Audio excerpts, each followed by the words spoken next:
Can you love as he loved? That's probably a difficult question to answer for some of us, but can we love as Jesus loved? I want to read for you from John 13, starting at verse 3. It says, Jesus knew that the Father had given him authority over everything, and that he had come from God and would return to God. So he got up from the table, took off his robe, wrapped a towel around his waist, and poured water into a basin. Then he began to wash the disciples' feet and to wipe them with the towel that he had around him. Think just for a moment about that night in the upper room in the Last Supper when Jesus is sitting with his disciples. I've got something I'd like to read to you, a couple of paragraphs from a book that I've been reading that talks about that. It says that Jesus knew that one of his disciples had already decided to betray him. Another would deny him by the next morning. Even this very night, they would all desert him. And in the next hours, they would repeatedly display their ignorance, their laziness, and sometimes their lack of trust. It was indeed a sorry lot of people that gathered together in that upper room with Jesus.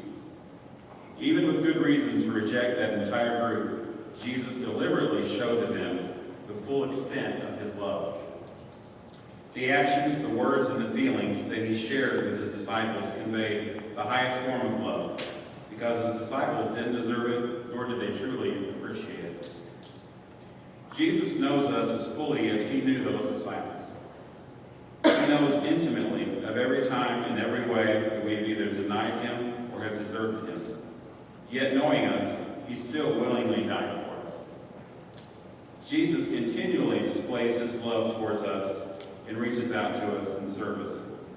He continues to serve us in the Lord's Supper, and he guides us and encourages us by his Spirit. He serves us as we serve one another. So the question is, are we prepared to love one another with the same kind of love that Jesus demonstrated for us?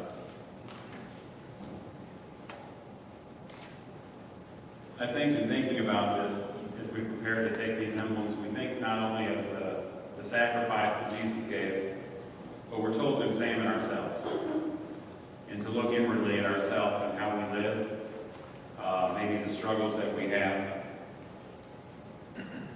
In thinking about service and in thinking about loving other people, we have to think about if that's what our life is about, because it's only then that we truly become more like Christ. It's if we love people and if we serve people. And in examining our own hearts, if we're not doing those things, we have to ask, do we truly deserve a seat at this table? I think sometimes that may sound harsh, but what Christ endured for us was harsh. So we have to think about that, ask ourselves if we're truly liking and serving and loving other people. And we do that because he first loved us. And if we're not serving and if we're not loving, we have to ask ourselves if we appreciate what he did. So as these trays pass this morning, think about how you love your neighbor. Think about how you serve your neighbor. And if we have issues with that, we need to think about if we truly understand and appreciate what Jesus has done for us, which those 12 disciples struggled with, I think. So let's dwell on those things as we pray this morning, as we